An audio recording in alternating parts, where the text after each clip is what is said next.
Neat ప్రశ్నాపత్రం leakage వ్యవహారం చివరకు కేంద్ర మంత్రి రాజీనామాకు దారితీసింది. కాక్రోచ్ జనతా పార్టీ చేపట్టిన ఉద్యమం ఉప్పెనలా మారి సర్కారును దిగొచ్చేలా చేసింది. సోషల్ మీడియాలో వ్యంగ్యంగా మొదలైన కాక్రోచ్ జనతా పార్టీ 2 నెలల్లోనే దేశంలోనే ప్రకంపనలు సృష్టించి కేంద్రాన్ని కంపించేలా చేసింది. నీట్ పేపర్ లీక్ పై వేలాది మంది యువత గొంతుకులే ఆయుధంగా కదిలి పంతం నెరవేర్చుకున్నారు. నీట్ పేపర్ లీకేజీకి బాధ్యత వహిస్తూ కేంద్ర మంత్రి ధర్మేంద్ర ప్రధాన్ రాజీనామాతో కాక్రోచ్ జనతా పార్టీ విద్యార్థులు హర్షాతిరేకాలు మిన్నంటాయి.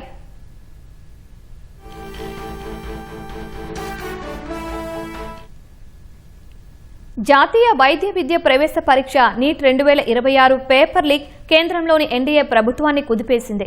నేషనల్ టెస్టింగ్ ఏజెన్సీ ఎన్టీఏ ఆధ్వర్యంలో ఈ ఏడాది మే 3వ తేదీన నిర్వహించిన ఈ పరీక్ష దాదాపు 23 లక్షల మంది భవిష్యత్తును నిర్ణయించే అగ్ని పరీక్ష. అలాంటి ఈ పరీక్ష పేపర్ లీక్ అయిందని సోషల్ మీడియాలో వార్తలు చక్కర్లు కొట్టాయి. నీట్ పేపర్లోని కొన్ని ప్రశ్నలు సామాజిక మాధ్యమాల్లో కనిపించడంతో విద్యార్థులు హతాశులయ్యారు. నీట్ పరీక్ష లీక్ అయినట్లు తేలడంతో దాన్ని రద్దు చేస్తున్నట్లు మే 12న కేంద్రం ప్రకటించింది. నీట్ రద్దుతో భవిష్యత్తుపై ఆందోళనతో దేశవ్యాప్తంగా పలువురు విద్యార్థులు ఆత్మహత్య చేసుకున్నారు. ఈ పరిణామాలపై భగ్గుమన్న యువత రోడ్లపైకి వచ్చారు. నీట్ లీకేజీకి బాధ్యత వహిస్తూ కేంద్ర మంత్రి ధర్మేంద్ర ప్రధాన్ రాజీనామా చేయాలన్న డిమాండ్లు హోరెత్తాయి. మరోవైపు పేపర్ లీకేజీపై దర్యాప్తు జరిపిన సీబీఐ, రాజస్థాన్ పోలీసులు పలువురిని అరెస్టు చేశారు.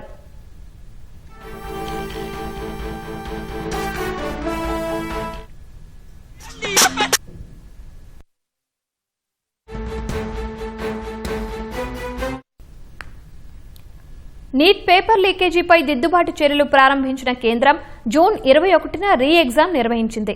వేగంగా పరీక్షల ఫలితాలు సైతం వెలువరించింది. అయినా లీకేజీ మంటలు చల్లారలేదు సరికదా, మరింత ఉవ్వెత్తున ఎగిసిపడ్డాయి. నీట్ పరీక్ష రద్దు చేసినట్లు ప్రకటించాక మే 16న కాక్రోచ్ జనతా పార్టీ ఆవిర్భవించింది. ఎన్ఆర్ఐ అభిజిత్ దీప్కే ఆధ్వర్యంలో ప్రారంభమైన సీజేపీ ధర్మేంద్ర ప్రధాన్ రాజీనామా చేయాలంటూ మొదటి నుంచి డిమాండ్ను గట్టిగా వినిపించింది. అమెరికా నుంచి వచ్చిన అభిజిత్ దీప్కే జూన్ 6 నుంచి ఢిల్లీలోని జంతర్ మంతర్లో ఉద్యమం ప్రారంభించారు. విద్యార్థులకు మద్దతుగా సామాజిక ఉద్యమకారుడు సోనం వాంగ్చుక్ జూన్ 28న ఆమరణ నిరాహార దీక్ష చేపట్టారు. 26 రోజుల పాటు వాంగ్చుక్ ఆమరణ దీక్ష కొనసాగించారు.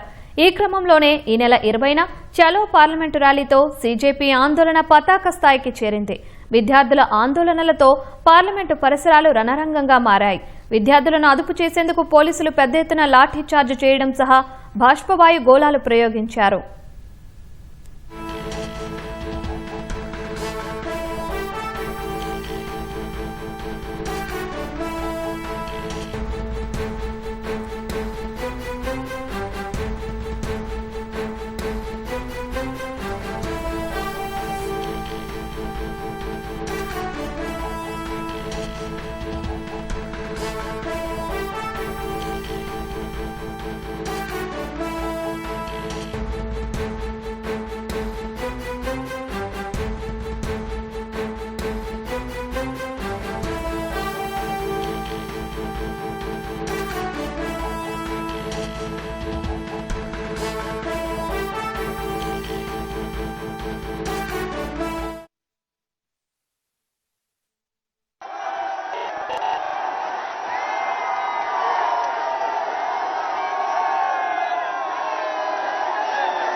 విద్యార్థుల ఆందోళనలతో ప్రతిపక్షాలు సైతం నిరసనలకు దిగాయి. కాంగ్రెస్ అగ్రనేత రాహుల్ గాంధీ పార్టీ ఎంపీలతో కలిసి ఏకంగా ప్రధాని మోదీ నివాసం వద్ద ధర్నా చేశారు. సీజేపీ ఆందోళనలతో దిగొచ్చిన కేంద్రం ఆందోళనకారులతో చర్చలు జరిపింది. 2 విడతలుగా జరిపిన చర్చల్లో మొదట సీజేపీ ప్రతినిధులతో కేంద్ర మంత్రి నడ్డా చర్చలు జరిపారు.